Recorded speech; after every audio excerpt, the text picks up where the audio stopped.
68-year-old Patricia always hoped to own her own home. And finally, 8 years ago, she did it. It's called Warner's Safe Cure, and it's got a picture of a safe, and it's from Melbourne. It was just my dream home, and I was so happy to find it. Now it's a beautiful home, and I've filled it with treasures. But it's a dream she's now at risk of losing after health issues forced her to leave her job. When that all happened to me, I went on Centrelink payments, and that just more or less the job seeker, which was about $384 a fortnight.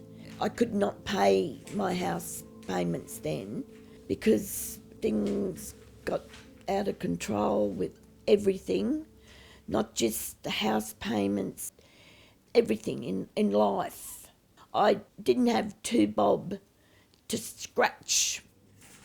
Now Patricia's facing the prospect of having to put her home on the market.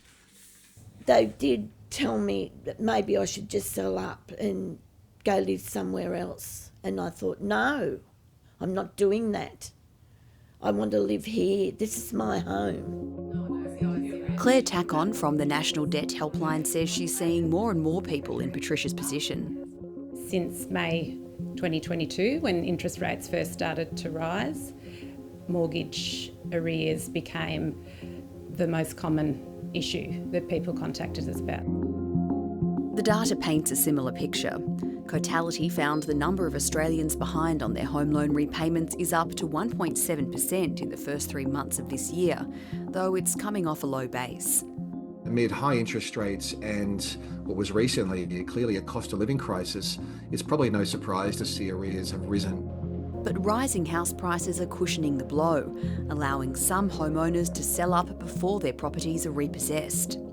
Prices rose for a 5th straight month in June, increasing by 0.6%, taking the median home value to more than $837,000.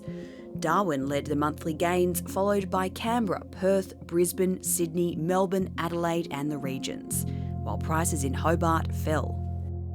The biggest factor here absolutely is lower interest rates, and I don't think it's a coincidence we started to see housing values rising after a brief downturn in February. Data from real estate group's PropTrack report showed a similar trend. So far this year, it's the capital city markets that are leading the upturn and recovery in home price growth. Price growth is expected to continue with more rate cuts on the horizon, but property analysts think it will be contained. There's still a lot of constraints in housing markets, particularly affordability constraints that are holding back a higher level of growth as we do see interest rates coming down. We know that growth in household incomes hasn't kept up with that continued lift in home price growth that we've seen in recent years, and although interest rates have begun to fall this year, affordability is incredibly challenged at the moment. Something Patricia is all too aware of as she tries to keep on top of her mortgage and keep her house. Don't go out at all.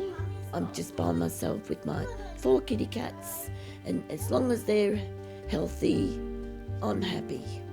I've gone without to make sure that they get their goods. And when I did my shopping last week, all I bought was cat food. Cutting back every way she can to hold on to the Australian dream.